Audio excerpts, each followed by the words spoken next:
What's good? What's good, everybody? Welcome back to another episode of The Urban Platform Speaks. Make sure to like and subscribe anytime, whenever you tune into this channel and check out the content. And with that being said, man, I want to react to some statements that Jason Whitlock made about Ryan Clark being fired, right? And how that connects to Stephen A. Smith. Now, Jason is kind of happy and he's gloating that that Ryan Clark got fired, right? But I want to say before I play the content is that like when you see people like Stephen A. Smith operate, you don't have to be like a fortune teller or Nostradamus or anybody like that just to know how certain situations are going to play out, or not just know or have a good idea how a situation is going to play out. So I'm not surprised that when somebody get fired from ESPN, somebody that Stephen A. Smith like, that he really can't do anything. But yes, Stephen A. Smith will come onto the network saying how much money he make, how powerful he is, how much control he have, right? And then with situations like with Shannon Sharp, Molly Karam, and now Ryan Clark, like he can't do anything to really help these people. Even if he wanted to, he couldn't, do anything for him, right? And so when you have Jason Whitlock coming on gloating about this situation, Jason Whitlock, he sees it, and every chance he get to, to say "I told you so," he's definitely going to do that. But all it takes basically is just being somebody who's very observant, and you can see these kind of situations coming, and then these situations won't be a surprise to you. You can predict them. So let's listen to what Jason Whitlock had to say, and then I'm gonna come back and give my comments and my reactions to this situation.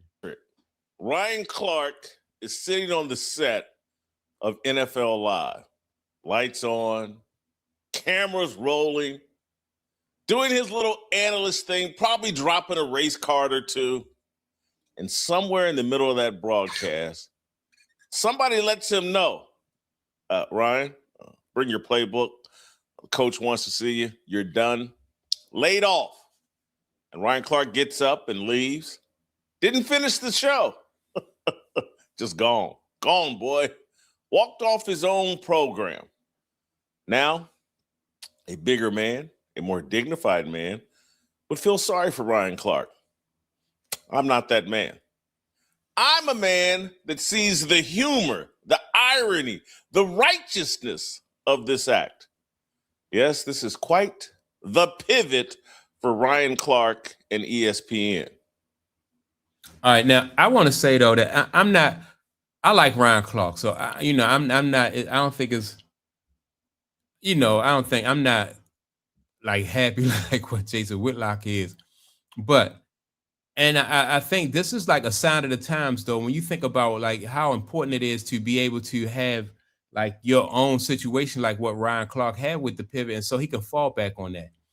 A lot of times when people get fired from jobs now, they don't have a popular podcast like what Ryan Clark have, so it won't hurt him, so I mean he'll miss the money, but he still, he got his other business and probably some other stuff going on, so he's going to be okay, right? So I just wanted to put that part in there before I let Jason Whitlock continue. Now,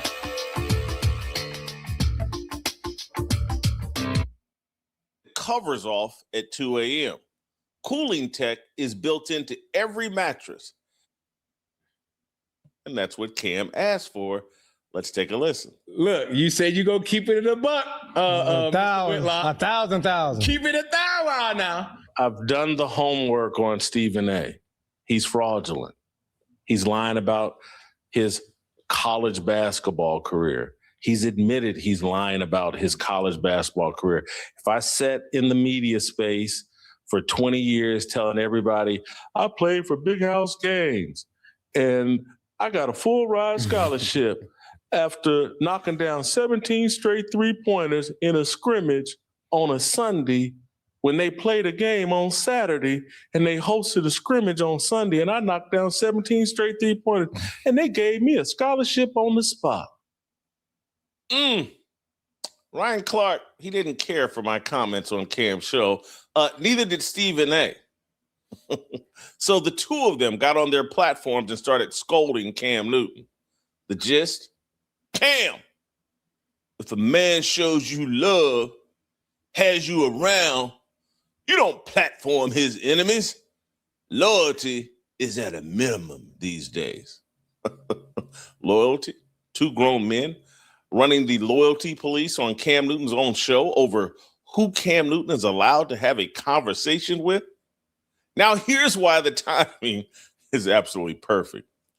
For 2 whole months, Ryan Clark walked around believing his loyalty sermon aged like fine wine.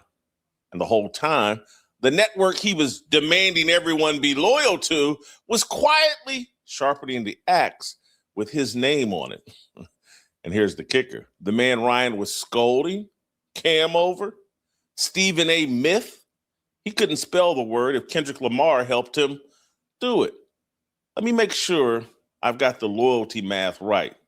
Clark and Stephen A. lectured Cam for being disloyal, and ESPN may be about to lay off all 3 of them. Yes, I said all 3.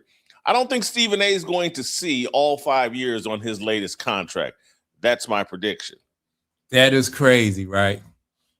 And I thought the same thing when you think about how ESPN is moving as far as Patrick. What's the guy name? Great, the guy who has his own show, right? Pat McAfee. When you think about how they're moving as far as Pat McAfee is concerned, right? They're talking about giving Pat McAfee a bump in money. Not only that, Stephen A. Smith, his show is not really doing all that well. So, you know, things may not be working out like he may not see all of that $20 million. So I kind of agree with Jason on that point. And Cam Newton could very well be the next ESPN casualty. The universe didn't rush this punchline, fearless family. It's serving the whole table. Let's talk about the man Ryan Clark was defending, because this is where it gets very educational. Stephen A. Smith preaches loyalty the way a fox preaches henhouse security. Ask Molly Karam. Sat next to Stephen A. for years, held the first take desk down, looked good doing it. But when the wind shifted, was she protected? When she wanted a little pay bump from $500,000, did Stephen A. make it happen? Was she saved? Could she get paid? Let's ask Shannon Sharp. Stephen A. was right there.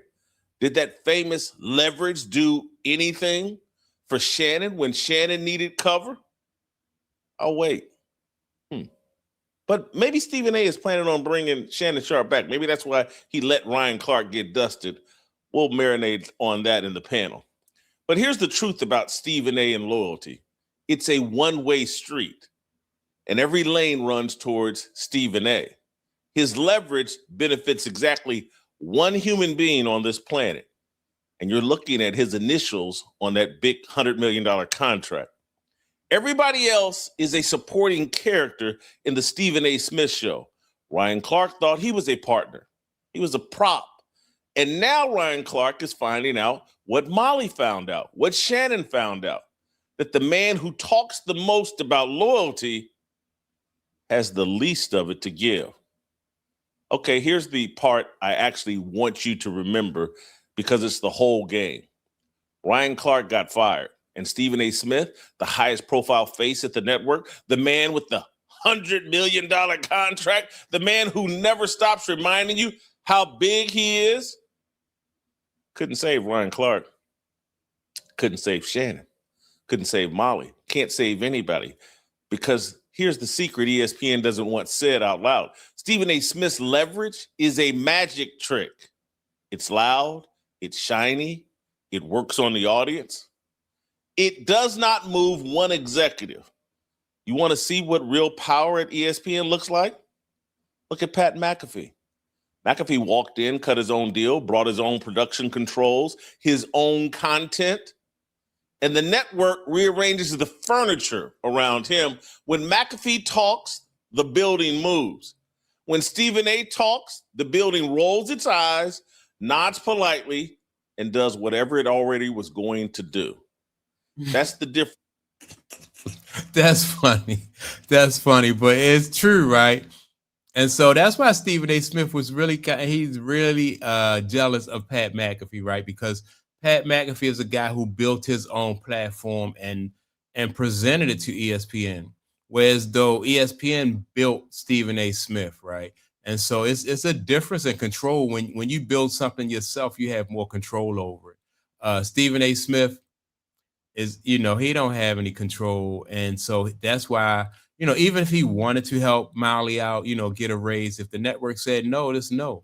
But can you imagine somebody on Pat McAfee's staff or one of those guys who work side by side with him every day? Like, if Pat McAfee think that you should get a raise, then he's going to make that happen. Whereas though if Stephen A. Smith thought that Miley should have had a raise, wasn't no way that, if once the network say no, it's no. Right. So whatever contract Pat McAfee they say he makes sure that when he get a raise, his people get raises too. Right. But when Stephen A. Smith get a raise, that didn't benefit Miley. That didn't benefit Shannon or Ryan Clark or anything like that, man. So when Stephen A. Smith is out there, and there's nothing wrong with, like getting a big contract like what Stephen A. Smith got. But don't sit up there and act like you have a lot more control and more say-so than what you really do, because you'll find yourself, getting joked by somebody like Jason Whitlock. So let me see what else Jason Whitlock had to say about this situation. Between leverage and volume. McAfee has leverage. Stephen A. has volume. And Ryan Clark bet his entire career on volume, on being the loudest, most identity-obsessed voice in the room. He thought standing next to the loud guy made him safe. It made him expendable. I'm telling you, proximity to Stephen A. Smith is not a shield, it's a seat on ESPN's Titanic, the most overrated talk show in history. Volume can't save the man holding the microphone. It definitely can't save the people standing next to him. So how did Ryan Clark spend the credibility he did have? Did he build something that lasts? No. I just think that in this day and era, these times, I think it's just important to build your own and have your own.